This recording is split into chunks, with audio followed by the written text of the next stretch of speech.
Hey everybody, welcome back to Soft Wash Evolution. In this video, I'm going to show you how roof washing can go wrong.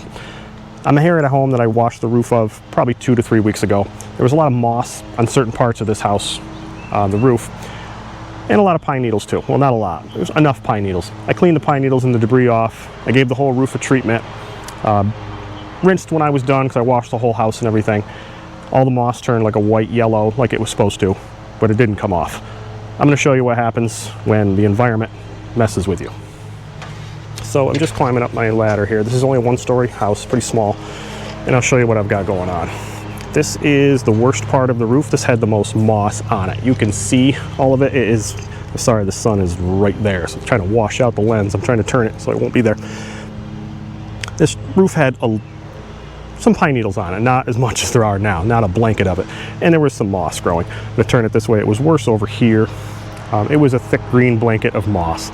So I had knocked all the debris off, like I said, treated everything, and then I gave it a rinse. So you could tell the chemical worked. Everything turned yellow and white. I'll get a little closer in there. The problem is the moss didn't come off because, if I look straight up, the sun will be in your eyes, but there are just a ton of pine trees. And what happened is the weather, I don't know if it got too hot, too cold. We went through a rain spell in the past few weeks, dry spell. All the white pines decided to shed 10 million needles at the same time. They all landed right here on this roof and they stuck. They stuck to that moss and they kept it wet. That's what can happen. The moss, when you treat it with SH, you want it to die and then you want it to dry. When it's dry, it has no root, it will crumble and fall off. If it stays wet, it stays attached to the shingle.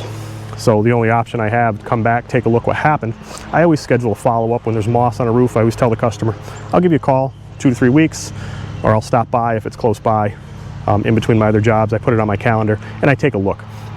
A lot of times, especially if it's like a 2-story house, most homeowners aren't going to get up there and look. I always want to make sure the job went well.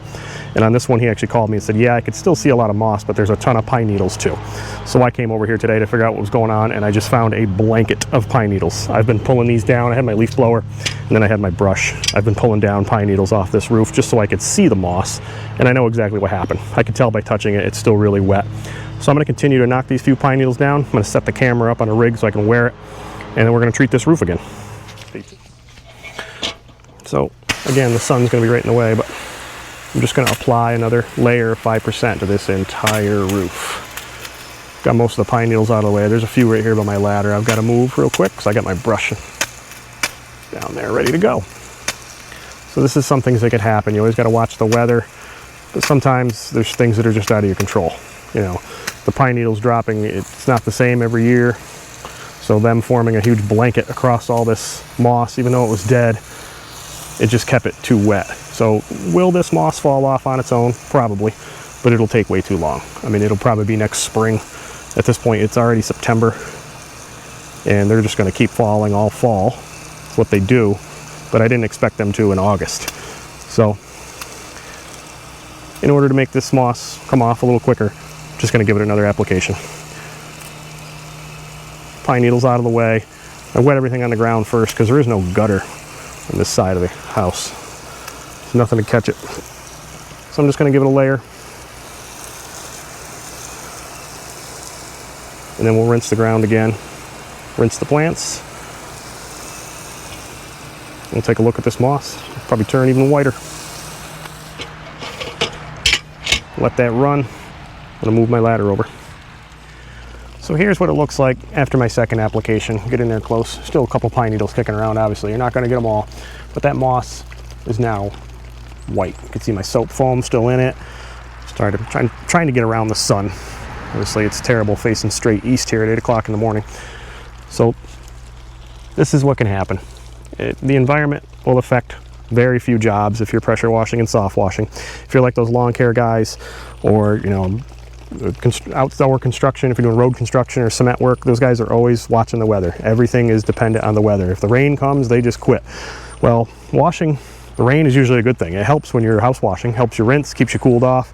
Roof washing is about the only time you really got to pay attention to the environment, and sometimes you can pay attention to it and it still messes with you. You know, a rainstorm during roof washing will mess with you. In this case, it just happened to be the pine needles decided to fall early. So they created a blanket over the moss, even though the moss was dead, so it didn't give it time to dry up and fall off. The stuff is still soaking wet. So now You know, a lot of the pine needles are down. They're still going to fall throughout the fall season, but I've got this 2 applications on this. Most of the moss is already gone. What's left is white and dead. It'll come off, so I won't have to come back here again. The rest of the roof is fine. This part over here, if I look straight up and look at all the trees, it's just covered. There's huge oak trees up above. Keep this thing, you know, never really gets sun directly on it, and it stops all the rain from hitting it and washing the pine needles off. And pine needles are sticky. They have that pine pitch to them, so they just form a paste and they're stuck there forever.